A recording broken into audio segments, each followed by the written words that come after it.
Ladies and gentlemen, my name is Nicky Muscle from MitigateStress.com. Welcome back. In this video, we're going to be discussing breathing, healthy habits and toxic, stressful breathing habits.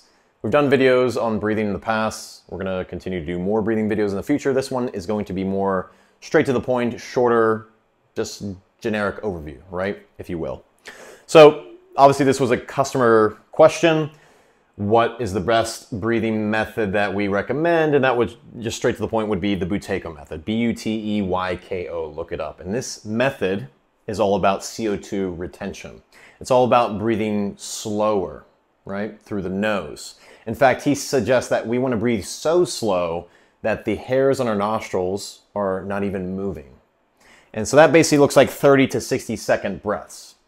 And now the opposite of this method, the Buteyko method, would be the Wim Hof method. You may have heard that. It's very, very popular. Joe Rogan podcast. Everyone's interviewed him. He's got very impressive feats of strength. But we do believe that this form of aggressive hyperventilation breathing basically is not healthy. It's not good for long-term anti-aging. And we do believe a lot of people don't understand the science behind CO2 and its extreme benefits. A lot of people don't understand the importance of CO2 and the fact that it is a very, very necessary antioxidant. In fact, it's so important that it prevents oxygen from oxidizing, so it actually reaches the red blood cell.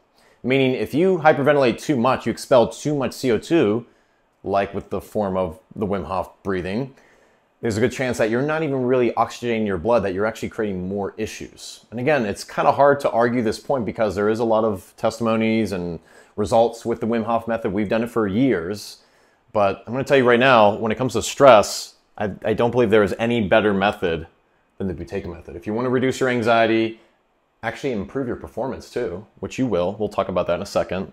But really reduce your anxiety, increase your oxygenation, you want to go with the Buteyko method. It's all about CO2 retention. Again, CO2 is very, very important. 30 to 60 second breaths is what you're going to strive for with the Buteyko method. And that's just, again, moving so slow that your hairs in your nostrils aren't even moving. And you're only breathing through the nose. And so obviously when you go to sleep, a lot of people mouth breathe.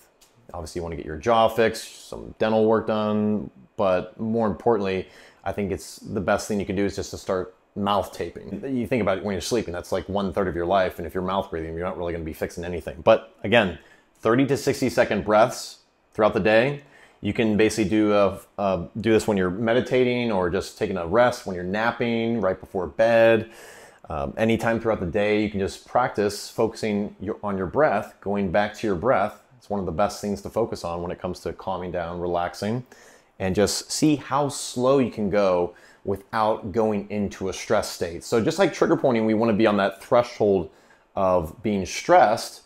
We want it to be painful enough where we're actually getting deep enough to the bone and we're making actual long-lasting change. That's the same thing with this form of breathing. We want to get to the point where we're on the brink of stress, but we're not actually stressed. Because if you do get stressed, you're going to create more problems.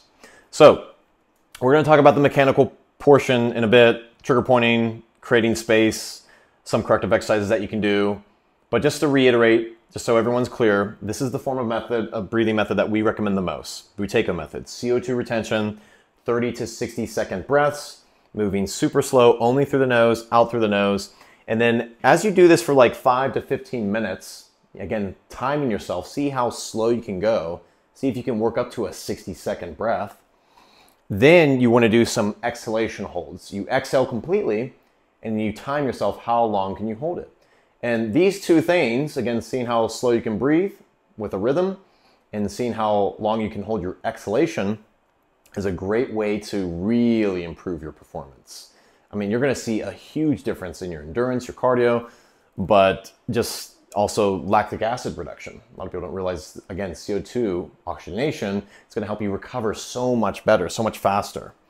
And one more thing is too, you can also incorporate box breathing in this, which is you basically breathe in and then you hold, and then you exhale and you hold. Or you can just breathe in very slowly and then you breathe out very slowly. Either or, this is perfectly fine. But again, finishing off with that last exhalation hold is so critical for performance and tracking your progress. So that's the Buteyko method, straight to the point. Again, I promise you I'll make these videos quicker. I'm sure I'm gonna get some ADD neurotic person complaining, but whatever, can't please everybody. So let's get to the mechanical portion. Whenever you breathe, I get a lot of people that come to me and they say, I can't breathe. And you see them neck breathing. You don't want to breathe through your neck. So where do we breathe? Well, your ribs are basically housing your lungs. So a lot of people say, okay, we got to do some deep pelvic belly breathing. Yes, I do like belly breathing. I do like pelvic breathing down here, right? But we also want to be able to breathe into our lungs as well and expand our lungs, expand our ribs 360 like a fish with gills. You know how the fish kind of breathe, or like a dog breathe in its ribs? It's the same thing with humans. You want to breathe into your lungs as well. So I just recommend don't really breathe in your neck. There are certain techniques that you will, but most people already breathe and tense up their neck already. So we want to relax that. We want to get as tall as we can because we want to create space. And so I like to breathe in the upper belly because that's basically where our lungs are, right around here. So I like to push my upper belly out. Again, I'm breathing faster for the sake of the video, but you want to breathe super, super slow.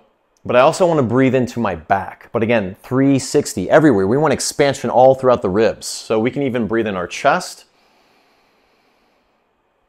Get more expansion there, and we can play with it. Nothing is technically right or wrong, but you want to get comfortable. You want to be able to be skilled with the ability to be able to direct your breath wherever you really want it, right? You want to have control over your breath. So this is a great method you can do while standing, freestanding. I'm going to show you in a second. You can do this with like poles or something, or holding on to something like a door hinge or top of the door and pulling yourself up, again, creating space. Or you can do this while you're lying down. Any way is fine. You can do this while you're napping, on the bed, couch, whatever.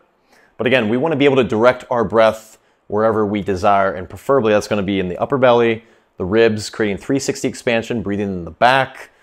And then eventually you can also relax your PC muscles and push out, and then really breathe deep into your pelvis, out your butt, which is very advanced. Takes time to be able to learn that as well, but you want to be able to, again, direct your breath wherever you desire.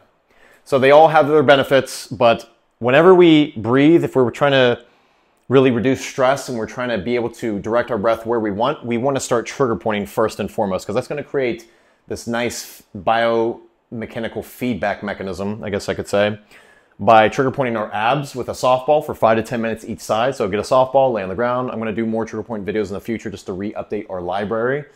But you can also trigger point the back, the QL, even the scapula, the erectors, but definitely, most definitely the upper abs, the obliques, even the psoas, and just to kind of rehydrate that fascia, and hopefully then we can follow up with some correctives, which I'm going to show you right now. So let me turn my camera around.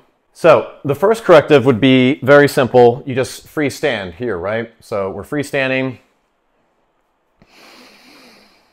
I'm breathing through my upper belly. I'm breathing through my ribs. And then every inhale, here's the secret. Every inhale, you want to hold the expansion.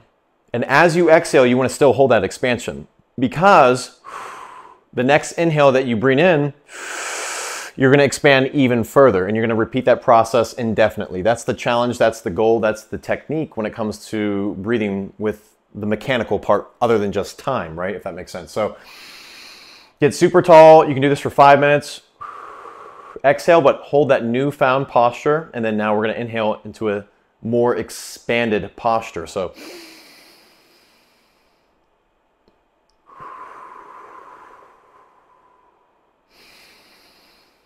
again, preferably a lot slower. You can do it fast like this, but I prefer you guys to do the Buteyko method, 30 to 60 second breaths. Getting taller and taller, getting the shoulders up and out. The ribs are expanding in every angle, every direction. So that's freestanding. Now we can do this supported. I'm giving Bob some love. And I'm going to push down on Bob to really raise my lats up and just kind of shimmy around and create space within my rib cage. And now I'm going to really create a stretch, a deep stretch in my frontal lines, basically my abdominal wall.